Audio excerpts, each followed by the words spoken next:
दोस्तों, मेरा नाम भूपिंदर सिंह है और मैंने यूजीसी नेट को 3 बार क्वालीफाई कर रखा है। तो मैं आज आपके सामने स्ट्रैटेजी शेयर करूँगा कि कम से कम समय में हम नेट कैसे कर सकते हैं। तो सबसे पहले तो मैं आपको मेरा थोड़ा ब्रीफ इंट्रोडक्शन दे देता हूँ। दोस्तों, मैंने यूजीसी नेट को 3 बार क्वालीफाई कर रखा है जैसे बताया रखा है और इसके अलावा जो मेरी स्कूलिंग हुई है वो नवोदय विद्यालय से हुई है। उसके अलावा मेरी जो ग्रेजुएशन हुई है वो दिल्ली यूनिवर्सिटी से और जो पोस्ट ग्रेजुएशन हुई है वो हुई है मेरी सेंट्रल यूनिवर्सिटी से। तो मैं आज आपको जो मिनिमम टाइम में नेट कैसे कर सकते हैं उसके लिए 4-5 कुछ बातें बताऊँगा, तो थोड़ा आप उनको फ़ॉलो करना। तो मैं आपको गारंटी दे रहा हूँ आपका नेट तो हो ही जाएगा। देखो, जेआरएफ के लिए थोड़ा-सा टाइम चाहिए देखो, नो डाउट।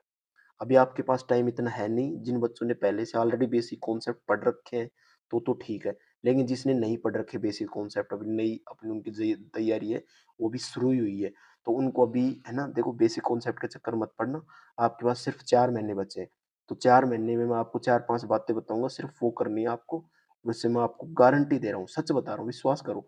आपका नेट तो हो जाएगा पक्का, 100% नेट हो जाएगा आपका। ठीक है।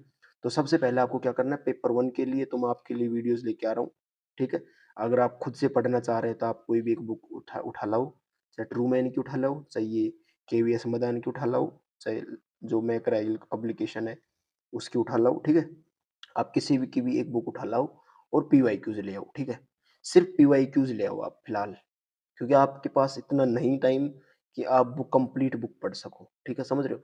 और मैंने अभी यूट्यूब चैनल पे वीडियोस डालने शुरू कर दिए हैं जो पेपर वन है, तो आप वहां से भी रेफर कर सकते हो। ठीक है, वहां पे जैसे वीडियोस है तो आपकी स्टिकी नोट्स बन मतलब छोटे छोटे हाईलाइट टाइप की से आप नोट्स बना सकते हैं। जैसे पढ़ते रहे तो जो छोटे छोटे आपको लगे कि वो मैं बना सकता हूँ, वो आप बना लो वहां से। उसके अलावा पेपर वन का तो ये हो गया, अब बचा पेपर टू। तो सबसे पहले पता है करना क्या है आपको। सबसे पहले आपको सिलेबस देखना है, कुछ नहीं करना। सबसे पहले आपको सिलेबस देखना है। सिलेबस देखते ही पीवाईक्यू की एक अच्छी सी बुक मंगा लो। मार्केट में बहुत सारी ऑनलाइन अवेलेबल है, उसमें देख लो, उनकी रेटिंग देख लो दोस्तों, है ना। जिसकी रेटिंग 4 के ऊपर है, 4 के आसपास है, वो बुक आप रेफर कर सकते हो। तो पीवाईक्यूज के लिए कोई भी एक अच्छी सी बुक ले मंगा लो। सिर्फ पीवाईक्यूज, और पीवाईक्यू ऐसे नहीं 2-4 साल की, कम से कम आप उसमें नहीं भी मानो तो कम से कम 2004-5 से पीवाईक्यूज हो, और एटलीस्ट 10-11 से तो हो ही। मतलब ऐसे ऐसे नहीं कि 2-3 साल के। ये नहीं कर पा रहे हो तो आप जैसे भी कंपाइल देखो पीवाईक्यूज का, टेक्स्ट बुक वगैरह से जो टेक्स्ट बुक है इस पे से आप ले सकते हैं। यहाँ पे भी शायद 5-10 साल की पीवाईक्यूज आपको मिल जाएंगे। तो सबसे पहले आप अच्छे से पीवाईक्यू करो। मैं कह रहा हूँ पीवाईक्यू को रट मारो। पीवाईक्यूज को रटोगे तो वहां से बेसिक कॉन्सेप्ट निखरेंगे आपके। ठीक है। बेसिक कॉन्सेप्ट निखर गई ना आपकी, तो फिर आपका कोई नहीं रोक सकता नेट। मैं गारंटी से कह रहा हूँ, आपका कोई नेट नहीं रोक सकता। जेआरएफ नहीं होगा मैं अगर आपके बेसिक कॉन्सेप्ट मतलब इन डेप्थ नॉलेज नहीं है ना आपको, तो जेआरएफ तो खैर नहीं होगा, मैं मानता हूँ। लेकिन नेट आपका गारंटी से हो जाएगा। ठीक है। तो सबसे पहले क्या करना है आपको, सिलेबस पढ़ना है। सिलेबस पढ़ने के बाद एक बुक लेकर आनी है जो पीवाईक्यूज की बुक हो, कोई भी जिसमें ज्यादा नहीं तो 3-4 हजार कम से कम पीवाईक्यूज हो, वो लेके आने। ठीक है। Syllabus, PYQs book. पीवाईक्यूज को ऐसे नहीं कि एक बार पढ़ लिए, पीवाईक्यूज को कम से कम बता रहा हूँ दोस्त। अभी आपके पास टाइम है 4-5 महीने, कुछ मत पढ़ो, सिर्फ आप पीवाईक्यूज पढ़ो। और मैं तो कह रहा हूँ आप पीवाईक्यूज को 10 बार पढ़ दो। हर एक क्वेश्चन को आप 10 बार पढ़ लो। और पढ़ना कैसे है, जैसे आपने एक बार पढ़ा, जो आपको देख ली कि तो सिंपल है, ये मुझे आता है, तो उसको छोड़ दो, अगली बार उसको नहीं पढ़ना। आप उसको उस क्वेश्चन को मार्क कर लो जो आपको बार बार दिक्कत आ रही है, जो बार बार याद नहीं आ रहा, फैक्चुअल चीज है वो बार बार नहीं आ रही है, कोई मॉडल है जो बार बार पूछा जा रहा है, आप उसमें गलत कर रहे हो, तो उस चीज को मार्क कर लो। और लास्ट में जैसे जैसे आपके रिवीजन होते जाएंगे तो आप देखना एक रिवीजन, एक बुक 4-5 दिन में आप जो मेन मेन टॉपिक है जो आप में दिक्कत आ रही है वो आप उसमें कर लोगे। ठीक है। तो सिलेबस, पीवाईक्यूज, दोबारा पीवाईक्यूज और तिबारा पीवाईक्यूज। मैं तो यही कहूंगा कि आप पीवाईक्यूज लगाओ। ठीक है।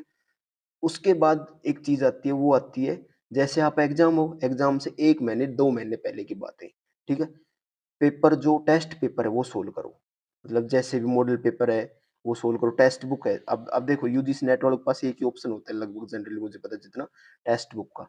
तो टेक्स्ट बुक में वहां पे आपके 20-30 क्वेश्चन पेपर बना के रखते हैं, तो उनको आप मॉक टेस्ट दो, ज्यादा से ज्यादा मॉक टेस्ट दो और मॉक टेस्ट का रिवीजन करो।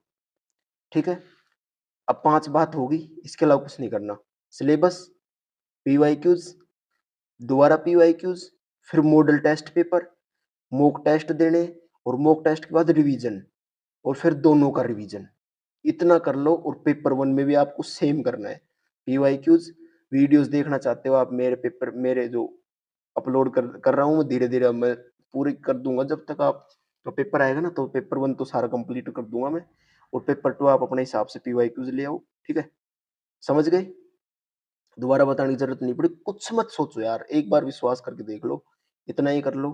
चीज़ें अच्छे से आनी चाहिए आपको, ठीक है? एलिमिनेट कर सको आप चीज़ों को, एक बार पढ़ने का मतलब नहीं है, 10 बार आप चीज़ पढ़ोगे तो आप 4 बार 4 ऑप्शन है उसमें से आपने 2 क्वेश्चन एलिमिनेट कर दिए तो आपके क्वेश्चन वो सॉल्व हो गया, ठीक है?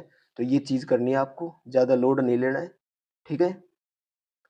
और उसके अलावा कोई भी दिक्कत आए तो आप नीचे कमेंट करके बता देना, ठीक है? कोई भी इश्यू होगा मैं आपके लिए हाज़िर हूँ हमेशा, ठीक है? और इसके अलावा तो बस ठीक है, कोई दिक्कत नहीं, आप अच्छे से तैयारी करो, ठीक है? और चलो, ठीक है, ध्यान रखो, बाय-बाय, टेक केयर। कोई भी इश्यू हो तो आप बता सकते हो, ठीक है, बाय।